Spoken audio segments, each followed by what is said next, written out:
এই যে শোনো, আমি রোহিত শর্মার ভ্যাট দিয়ে শাসন করার মতোই কখনো তোমাকে শাসন করব না। তোমার সাথে কখনো রশিদ খানের গুগলি বলের মতো এলোমেলো কথা বলবো না। তোমাকে নিয়ে কেউ বাজে কথা বললে আমি সাথে সাথেই যুবরাজ সিং এর মতো তার প্রতিশোধ নিব। তুমি আমাকে মহিন আলীর মতো ভরসা করতে পারো।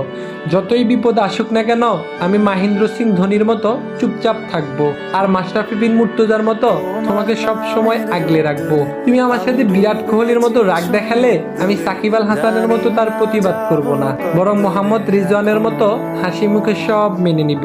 তোমার মন খারাপ হলে আমি শামসির মতো ম্যাজিক দেখাবো, আর বিলি বোর্ডেনের মতো তোমাকে সব সময় হাসি খুশি রাখবো। আমি হয়তো বাবর আজমের মতো পারফেক্ট না, রিকি পন্টিং এর মতো সফলও না, আবার তাসকিন কিংবা নাসিম শাহের মতো অনেক বেশি কিউটও না। আমি হয়তো দেখতে ক্রিস গেল কিংবা রাবাদার মতোই কালো, কিন্তু আমি হাসি মামলার মতোই ভদ্র এবং বিশ্বাসী। বিশ্বকাপ জিতাটা যেমন প্রত্যেকটা ক্রিকেটারের স্বপ্ন, ঠিক তেমনি ভাবে তোমাকে পাওয়াটাও আমার জীবনের স্বপ্ন। তোমাকে পেয়ে গেলে বিশ্বকাপ জয়ের আনন্দের মতোই আমি উদযাপন করব, আর সুখে দুঃখে বাংলাদেশের সমর্থকদের মতো সব সময় তোমার পাশে থাকবো। তোমাকে চাই, যদি মিথ্যে মানতে চাও তোমাকেই চাই।